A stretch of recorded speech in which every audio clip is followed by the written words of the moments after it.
बिस्मिल्लाहिर्रहमानिर्रहीम अस्सलाम वालेकुम। उक़दा खुल गया है और उक़दा ये खुला है कि जिस तरह नून लीग जो है वो टारगेट कर रही है अदलिया को और चीफ़ जस्टिस को बिलखसूस जो टारगेट किया जा रहा है और अब नाम ले लेकर चीफ़ जस्टिस को टारगेट किया जा रहा है। कल मरीम नवाज़ ने जो जलसा किया और उस जलसे के अंदर उन्होंने चीफ़ जस्टिस का नाम ले लेकर उन पर कड़ी तनकीद का निशाना बनाया। फिर पिछले रोज़ जो है वो शहबाज शरीफ ने चीफ़ जस्टिस पर कड़ी तनकीद की। तो अब ये सिलसिला चल निकला है और अब वो आगे बढ़ता चला जाएगा, क्योंकि अब ये शय मिली है इनको। और शय क्यों मिली है? क्योंकि उनको पीछे से तगड़ी सपोर्ट भी हासिल है और दूसरी बात जो अदलिया के अंदर एक तकसीम देखने में आई है उसके बाद ये मज़ीद शेर हो गए हैं और ये सोची समझी साजिश के तहत टारगेट करें अदलिया को। और अब आप देखिएगा कि आने वाले वक्तों में अदलिया पर मज़ीद हमले तेज़ होते चले जाएंगे, क्योंकि इन्होंने एक तीर से दो शिकार करने। एक तो ये कि इन्होंने नवाज़ शरीफ की जो अहली है उसको बहाल करना है, नहली को, और इसके अलावा इन्होंने मज़ीद जो है ना गिराव करना है सुप्रीम कोर्ट का, क्योंकि इमरान खान को रिलीफ ना मिल सके और इमरान खान को नाअहल करवाया जा सके। क्योंकि अब अदलिया की जो जानिबदारी है उस पर सवालात उठाए जा रहे हैं नून लीग की जानिब से, हुकूमत की जानिब से। और बिलावल भुट्टो जैसा आदमी भी जो है वो तनकीद का निशाना बना रहा है। बिलावल भुट्टो ने आगे भी हुकूमत पर भी तनकीद की है, वो मैं आगे चलकर आपको बताऊँगा। लेकिन जो मेन अहम बात है कि जो इंसाफ के पलड़े को बराबर रखने की बात हो रही थी, वो एक कह लें कि टेस्ट केस था, वो एक कह लें कि टेस्ट हमला था अदलिया पर। इसके बाद इन्होंने मज़ीद जो है वो तेज़ हमले कर दिए। और इसका मकसद क्या था कि पहले उन्होंने स्लो डाउन किया, स्लो डाउन ले जाकर फिर तेज़ी से हमले शुरू कर दिए अदलिया पर, आला अदलिया पर। अब आप देखिए कि मोहसिन दावड़ जैसा आदमी, उसने एक बिल जो है वो पेश किया, वो ये पेश किया कि जी जो सो मोटो नोटिस के तहत जो पहले नाअहल हो चुके हैं या जिनके केसेस का फ़ैसला हो गया उनको दोबारा अपील का हक़ दिया जाए। क्योंकि पहले ये होता था कि जो असुद नोटिस पर फ़ैसला दिया जाता था, जो सुप्रीम कोर्ट ख़ुद सो मोटो नोटिस लेती थी, अदालत सो मोटो नोटिस लेती थी, तो उस पर अपील का हक़ नहीं होता था। लेकिन अब अपील का हक़ नवाज़ शरीफ को भी मिल गया है। बेसिकली देखें ना कि एक राह हमवार की जा रही है एक आदमी की, और जो नून लीग है उसको आने वाले जो चीफ़ जस्टिस है उस पर बहुत ज़्यादा एतमाद नज़र आ रहा है कि वो अभी देखें ना कितना गुन गाए जा रहे हैं काजी फायज़ ईसा के। तो इस तरह तो वो भी कंट्रोवर्शियल होंगे काजी फायज़ ईसा। जब ये काजी फायज़ ईसा या दीगर जजेस जो हैं वो ये कहते हैं कि चीफ जस्टिस को 100 मोडल नोटिस नहीं लेना चाहिए बात बात पर, और हाउसी बेंच खुद नहीं बनाना चाहिए, तो फिर बात ये आती है वो क्यों कहते हैं? वो इसलिए कहते हैं ना कि अदलिया पर जो है वो दाग आता है, अदलिया पर सवाल उठता है। तो क्या अब जिस तरह से बड़े जलसों के अंदर या बड़ी महफिलों में नून लीग जो है वो जस्टिस काजी फायज़ ईसा की जो तारीफ़ें करे, तो क्या इससे काम मुतनाज़ा नहीं होगा, इससे काम कंट्रोवर्शियल नहीं होगा? ये बात देखने से ताल्लुक़ रखती है। तो अब जिस तरह से गुन गाए जा रहे हैं जस्टिस काजी फायज़ ईसा के, तो उनको ये उम्मीद है कि जस्टिस काजी फायज़ ईसा आने वाले चीफ जस्टिस हैं तो वो बनेंगे, तो फिर नवाज़ शरीफ की जो बहाली है उसकी भी राह हमवार होती चली जाएगी। तो आप देखिए कि उन्होंने कह लें कि ग्राउंड जो है मॉडल ग्राउंड बनाने शुरू कर दी हैं, जो इमरान खान कहते हैं लेवल प्लेइंग फील्ड, वो होना शुरू हो गई है। तो इससे तो और ज़्यादा इस चीज़ का तासुर पाया जा रहा है कि आने वाले वक्तों में इमरान खान पर मज़ीद गहरा तंग होगा। तो आप देखें जिस तरह से जजेस में तकसीम पैदा हुई, जिस तरह जस्टिस काजी फायज़ ईसा ने कल अपने 3 रुकनी बेंच के हमरा जो है वो ये फ़ैसला सुना दिया कि जी जितने भी सो मोटो नोटिस हैं उनको अभी रोक दिया जाए, तो वो रोक दिए गए। अब एक तरफ चीफ जस्टिस सो मोटो नोटिस पर समाअत कर रहे हैं वो इलेक्शन के हवाले से, और देखिए कि हो क्या रहा है यहाँ पर। और फिर जस्टिस मंसूर अली शाह, उन्होंने भी कल बात की कि नहीं जी नहीं, ऐसे मामला नहीं चलेगा, वो बनाना ही पड़ेगा आपको, जो है ना वो जो फुल कोर्ट है वो बनाना पड़ेगा, इसके बगैर काम नहीं चलेगा। तो ये सारा जो है ना वो सीन चल रहा है, तो ये सारा मामला चल रहा है। और अब आप देखिएगा आने वाले वक्तों में चीफ जस्टिस के लिए भी मज़ीद जो है वो घेरा तंग होता चला जाएगा और मज़ीद घेरा तंग करने की कोशिश की जाती रहेगी।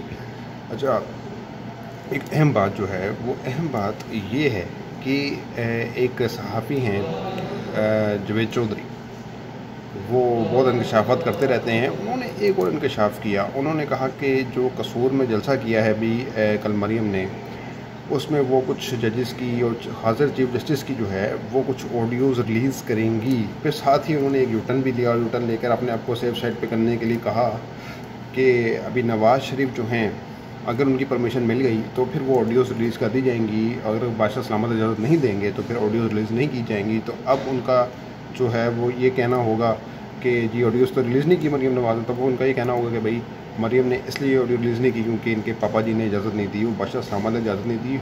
वो कौन होते हैं इजाज़त देने वाले? जो ख़ुद लंदन भाग गया है, जो लंदन फ़रार हो गया है, जिसको अभी तक दवाई नहीं मिली, जिसका मरदमशुमारी में नंबर काउंट किया गया तो पता चला कि एक आदमी अब तक दवाई लेने गया है और अभी तक वापस नहीं आया। तो ये उसका जो हाल है और वो किस हैसियत में ये कहेगा कि वो ऑडियोज़ रिलीज़ की जाएँ नहीं की जाएँ, तो इस पर भी चेक एंड बैलेंस होना चाहिए। इस पर क्यों नहीं चेक एंड बैलेंस हो रहा? क्योंकि जस्टिस काजी फाजी साहब वैसे तो बड़े कानून की बरदस्ती की बात करते हैं, तो यहाँ पर क्यों नहीं बात करते कि भाई ये ऑडियोज़ भी तो इंसानी हकूक़ की पामाली हैं, चाहे आप जो मर्ज़ी बात करें ऑफ द रिकॉर्ड, तो आपको क्या मसला है कि उसको पब्लिक किया जाए, तो इस पर किया जाए। अगर कल को इनकी कोई ऑडियो रिलीज़ होती है तो फिर शायद ये इस पर कोई 100 मॉडल नोटिस ले लें, फिर कहें जी हाँ 100 मॉडल नोटिस लेना बहुत ज़रूरी है क्योंकि ये बहुत ज़रूरी हो गया है, जजिस पर उंगलियां उठ रही हैं। तो अभी भी तो जजिस पर उंगलियां उठ रही हैं ना। अगर आप वाकई संजीदा हैं कि आपकी जो अदालत है, आपका जो इदारा है वो मुतनाज़ा होता चला जा रहा है, तो फिर उससे बचने के लिए हर सूरत जो है निपटना ज़रूरी है। और ये जो ऑडियोज़ रिलीज़ करके जजिस को ब्लैकमेल का सिलसिला है उसको भी रुकना चाहिए। तो उसके हवाले से भी कोई इक़दाम करना चाहिए या उस पर कोई समाअत करनी चाहिए, क्योंकि अब तो आप लोगों की मशावरत के बगैर तो चीफ जस्टिस वैसे ही नोटिस नहीं ले सकते। तो आप लोग मिल बैठ कर कोई इस पर नोटिस ले लें और नोटिस लेकर उस पर समाअत करें, ताकि जो इस तरह की जो हरकतें हो रही हैं, जो ऑडियोज़ रिलीज़ हो रही हैं, जो जजिस को ब्लैकमेल करने का सिलसिला है, उसको रोका जा सके, उसको थमाया जा सके। लेकिन अब आप देखिए कि किस तरह से ये लोग इस हद तक गिर चुके हैं, इनका लेवल इस हद तक घटिया हो चुका है कि ये ऑडियोज़ का सहारा लेकर इदारों को दबाने की कोशिश करते हैं। लेकिन कब तक ऐसा चलेगा? दूसरी बात मैंने बिलावल भुट्टो की थी, उन्होंने कल असम्बली में खड़े होकर ये बात को एडमिट किया था कि राना सनाउल्लाह ने जो बात की थी कि हम मनफी कर देंगे इमरान खान को, ये तकसीम की हद है और हम तो इस हद तक नहीं जाएंगे। हम अभी भी इमरान खान से बात करेंगे वो कि हमें पसंद नहीं है। तो आप देखेंगे एक किस्म का नून लीग को भी ये जवाब दे रहे हैं। इनके आपस में भी इख्तलाफात हैं, वो खुल कर सामने आ रहे हैं। जहाँ उनको मौका मिलता है वो इज़हार करते हैं, एक दूसरे के ख़िलाफ़ बात करते हैं।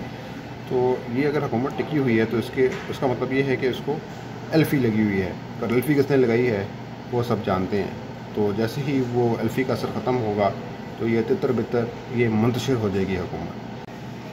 और अभी जैसे ही मैं आपसे बात कर रहा था कि जो जस्टिस काजी फायद ईसा हैं, उन्होंने 3 टुकड़ी बेंच बनाया था और उसमें ये फ़ैसला कर लिया गया है कि अब 100 मॉडल नोटिस जो है उनको मुअत्तल कर दिया जाएगा। जितने भी 100 मॉडल नोटिस लिए गए हैं उनको मुअत्तल कर दिया जाएगा। तो अब ये जो खैबर पख्तूनख्वा और पंजाब असम्बली के इलेक्शन के हवाले से समाअत चल रही थी, जो 5 रुकनी बेंच समाअत कर रहा था सुप्रीम कोर्ट में, उनमें से एक जस्टिस अमीनुद्दीन जो हैं वो पीछे हट गए हैं और उन्होंने कहा कि कल का जो फ़ैसला आया है उसके बाद अब हम नहीं ले सकते, हम समाअत नहीं कर सकते। तो अब वो भी बेंच टूट चुका है। तो अब मामला मज़ीद मुतनाज़ा से मुतनाज़ा होता चला जा रहा है और जो PDM हुकूमत है वो अपने मकसद में कामयाब हो गई है, वो इंतशार फैलाने में कामयाब हो गई है अदलिया के अंदर। और अब हर मुमकिन कोशिश की जा रही है कि इलेक्शन को रोका जा सके, कि एक ऐसा इदारा जो इलेक्शन के हवाले से हसास है और वो चाहता है कि टाइम पर वक्त पर आइन के मुताबिक इलेक्शन हो, और अब उसको किस तरह से दबाया जा रहा है, तोड़ा जा रहा है और किसकी सपोर्ट से ये सब हो रहा है, ये सब कुछ सामने आता चला जा रहा है।